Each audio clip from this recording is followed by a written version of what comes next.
Film ഗാരേജിലേക്ക് ഇവർക്കും സ്വാഗതം. ഇന്നലെയായിരുന്നല്ലോ ബറോസ് എന്ന ലാലേട്ടന്റെ ഏറ്റവും പുതിയ മലയാളം സിനിമയുടെ ഒഫീഷ്യൽ റിലീസ് തീയതി പ്രഖ്യാപിച്ചത്. സിനിമ 2024 ഓണം റിലീസായിട്ട് സെപ്റ്റംബർ 12 തീയതി വമ്പൻ റിലീസോടെ ലോകമെമ്പാടും റിലീസിനെത്തുകയാണ്. 3Dയിൽ വരാനിരിക്കുന്ന സിനിമ ലാലേട്ടൻ സംവിധാനം ചെയ്യുന്ന ലാലേട്ടന്റെ കരിയറിലെ തന്നെ ബിഗ് ബഡ്ജറ്റ് സിനിമകളിൽ ഒന്നാണ്. കേരള ബോക്സ് ഓഫീസിനെ സംബന്ധിച്ച് ഏറ്റവും കൂടുതൽ പണം വാരാൻ കഴിയുന്ന ഒരു സീസണാണ് ഓണക്കാലം എന്ന കാര്യത്തിൽ സംശയമില്ല. അങ്ങനെ ഒരു സമയം ലാലേട്ടനെ പോലെ ഒരു താരത്തിന്റെ സിനിമ തിയേറ്ററുകളിലേക്ക് എത്തുമ്പോൾ പോസിറ്റീവ് ലഭ്യമാക്കുകയാണെങ്കിൽ വേറെ ലെവൽ ബോക്സ് ഓഫീസ് കളക്ഷനിൽ കുറഞ്ഞതൊന്നും തന്നെ നിലവിൽ ആരും തന്നെ പ്രതീക്ഷിക്കുന്നില്ല. ബറോസിനോടൊപ്പം തന്നെ നിലവിൽ ഓണനാളുകളിൽ തിയേറ്ററുകളിൽ ഉണ്ടാകുമെന്ന് പ്രതീക്ഷിക്കുന്ന സിനിമകൾ പ്ലാൻ ചെയ്ത സിനിമകളുടെ 9 സിനിമകളുടെ റിപ്പോർട്ടാണ് വീഡിയോയിലൂടെ പ്രേക്ഷകരിലേക്ക് എത്തിക്കുന്നത്.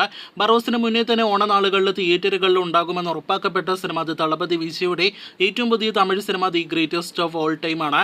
ചിത്രം സെപ്റ്റംബർ 5 തിയേറ്ററുകളിലേക്ക് എത്തുമെന്ന് നേരത്തെ തന്നെ സിനിമയുടെ അണിയറ പ്രവർത്തകർ ഒഫീഷ്യലായിട്ട് പ്രഖ്യാപിച്ചു കഴിഞ്ഞിരിക്കുകയാണ്. ഓണത്തിന് ഒരാഴ്ച മുന്നെയാണ് ഗോട്ട് തിയേറ്ററുകളിലേക്ക് എത്തുക. കഴിഞ്ഞ വർഷം ഓണനാളുകളിൽ തിയേറ്ററുകളിലേക്ക് എത്തിയത് വീക്കെൻഡ് ബ്ലോക്ക് ബസ്റ്ററിന്റെ RDX ആണെങ്കിൽ ഈ വർഷവും അതേ പ്രൊഡക്ഷൻ ഹൗസിന് പുതിയൊരു മലയാളം സിനിമയുണ്ട്. ആന്റണി വർഗീസ് നായകനെത്തുന്ന ഷൂട്ടിംഗ് പൂർത്തിയായ ഇനിയും പേരിട്ടിട്ടില്ലാത്ത സിനിമ ഈ വർഷം ഓണം റിലീസായിട്ടാണ് തിയേറ്ററുകളിലേക്ക് എത്തുന്നത്. ഇപ്പോൾ ഷൂട്ടിംഗ് നടന്നുകൊണ്ടിരിക്കുന്ന ആഷിക് കപൂറിന്റെ റൈഫിൾ ക്ലബ്ബ് എന്ന സിനിമ ദിലീഷ് പോത്തൻ, സൗബിൻ തുടങ്ങിയവർ അഭിനയിക്കുന്ന സിനിമയും ഈ വർഷം ഓണം റിലീസാണ് നിലവിൽ പ്ലാൻ ചെയ്ത് വെച്ചിരിക്കുന്നത്. ആവേശത്തിന് ശേഷം ഫഹദിൻ്റെതായിട്ട് തിയേറ്ററുകളിലേക്ക് എത്തുന്ന അടുത്ത മലയാളം സിനിമ ഓടും കുതിര ചാടും കുതിര എന്ന സിനിമയാണ്. ഒരാഴ്ച മുന്നേ ഷൂട്ടിംഗ് ആരംഭിക്കപ്പെട്ട അൽതാഫ് സലീം സംവിധാനം ചെയ്യുന്ന സിനിമയും നിലവിൽ ഓണം റിലീസ് തന്നെയാണ് പ്ലാൻ ചെയ്തിരിക്കുന്നത്. ഇപ്പോൾ ഷൂട്ടിംഗ് നടന്നുകൊണ്ടിരിക്കുന്ന മറ്റൊരു മലയാളം സിനിമ ഒമർ ലുലു സംവിധാനം ചെയ്ത റഹ്മാൻ നായകനെത്തുന്ന സിനിമയും ഓണം റിലീസായിട്ടാണ് നിലവിൽ പ്രഖ്യാപിക്കപ്പെട്ടിരിക്കുന്നത്. ഈ പറഞ്ഞ 6 സിനിമകളെ കൂടാതെ 7ാമത്തെ സിനിമ ARM എന്ന സിനിമയാണ്. വീഡിയോയിൽ ആദ്യം പറഞ്ഞ ബറോസ് എന്ന 3D സിനിമ പോലെ തന്നെ ഏകദേശം ഒരു വർഷത്തിലേറെയായി ഷൂട്ടിംഗ് പൂർത്തിയാക്കിയിട്ടും VFX ഉൾപ്പെടെയുള്ള വർക്കുകളിൽ കൂടുതൽ അപ്ഡേറ്റുകൾ പുറത്തുവരാൻ കഴിയാത്ത, ഒപ്പം തന്നെ റിലീസ് ചെയ്യാനാവാതെ പോയ സിനിമയാണ് ടൊവിനോയുടെ ARM. അജയന്റെ 2ാം മോഷണവും നിലവിൽ ഓണം റിലീസാണ് ഈ വർഷം പ്ലാൻ ചെയ്യുന്നത്.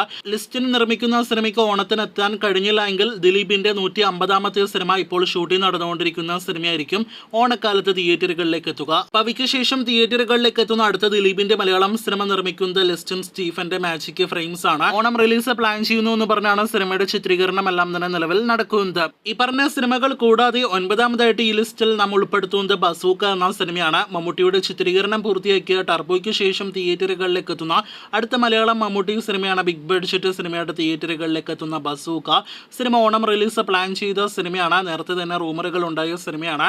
ബറോസ് എന്ന സിനിമയോടൊപ്പം ബസൂക്ക കൂടി ക്ലാഷ് റിലീസിനെത്തുകയാണെങ്കിൽ ഒരുപാട് നാളുകൾക്ക് ശേഷം ലാലേട്ടൻ മമ്മൂക്ക ക്ലാഷ് ഓണനാളുകളിൽ നമുക്ക് തിയേറ്ററുകളിൽ കാണാനായിട്ട് കഴിയും. ഓണത്തിന് ഇനിയും 4 മാസങ്ങൾ ബാക്കിയുണ്ട്. ബറോസ് എന്ന സിനിമയും ഗോട്ട് എന്ന സിനിമയും നിലവിൽ ഓണനാളുകളിൽ തിയേറ്ററുകളിൽ ഉണ്ടാകുമെന്ന് ഉറപ്പാക്കപ്പെട്ടിരിക്കുകയാണ്. ഈ പറഞ്ഞ 2 സിനിമകളോടൊപ്പം ഏതെല്ലാം സിനിമകൾ തിയേറ്ററുകളിൽ ഉണ്ടാകുമെന്നാണ് അടുത്ത മാസങ്ങളിൽ നാം ഉറ്റുനോക്കുന്നത്. എന്തായാലും ലാലേട്ടന്റെ ബറോസിനോടൊപ്പം ബസൂക്ക എല്ലാം തന്നെ ക്ലാഷ് റിലീസിന് എത്തുമോ എന്നാണ് ഏറ്റവും പ്രധാനമായിട്ടും നാം ഉറ്റുനോക്കുന്നത്. കാത്തിരിക്കൂ കൂടുതൽ ഇതുപോലുള്ള സിനിമ വാർത്തകൾ കേട്ട്.